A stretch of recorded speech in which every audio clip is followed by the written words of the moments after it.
Thank you so much. Well, high heels are the height of fashion, as we all know, and Jimmy Choo has become a premier name in the industry. Now, its co-founder is opening up in a candid memoir called In My Shoes. And in an interview with Today contributing correspondent Jenna Bush-Hager, she opens up further. Jenna, good morning to you. She does. Good morning. Tamara Mellon created a billion-dollar shoe empire. She's speaking out now for the first time with shocking new details of her life beyond the glitz and glamour of the fashion world.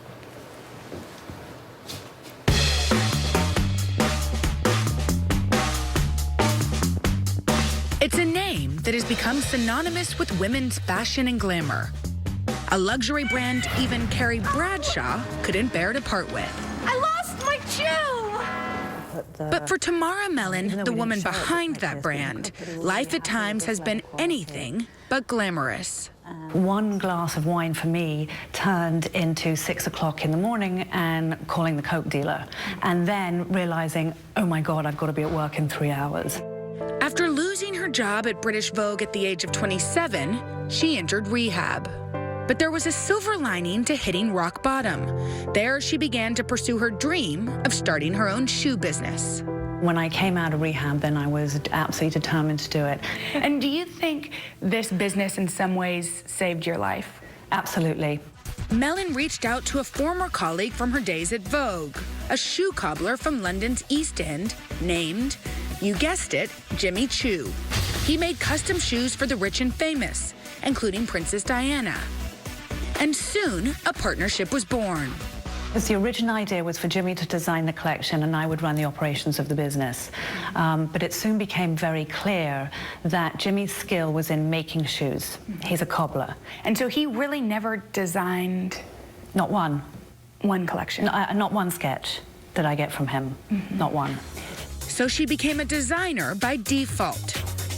Choo's name stayed with the company long after he was bought out, and Mellon would spend more than a decade growing the business. She credits her success and drive to her difficult childhood.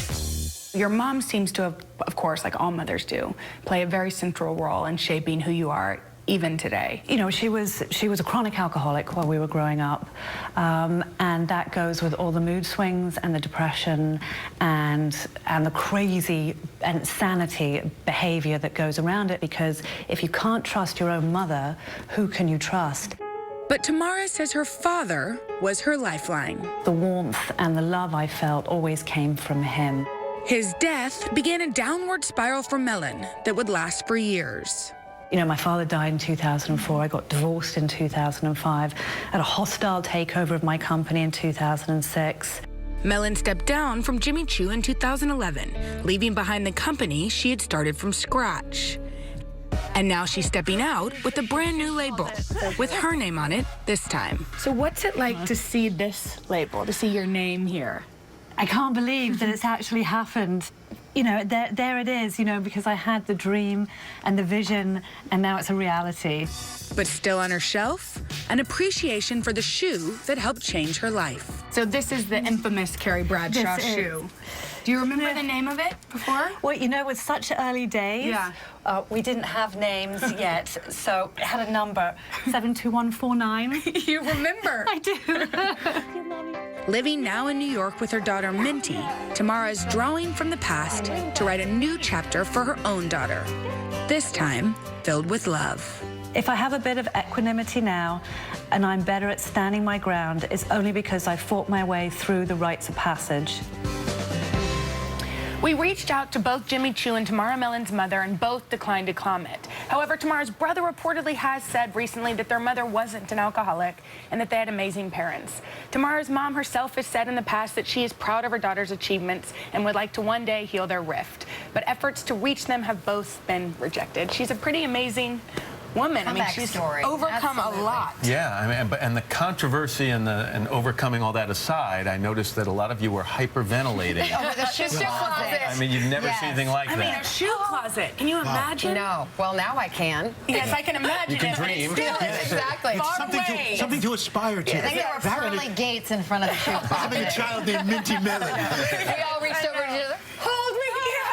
I mean, I have to say, being in in that closet was like a dream. Yeah. Well, She's she's a beautiful. fascinating She person is and beautiful. businesswoman. She's And built a huge business, so I mean, it is amazing to be around women like that. Dana, thank you. And the book, of course, is called In My Shoes. It's in bookstores now. Up next, we'll put your truth meter to the test in fact or fiction. But first, Now let's turn.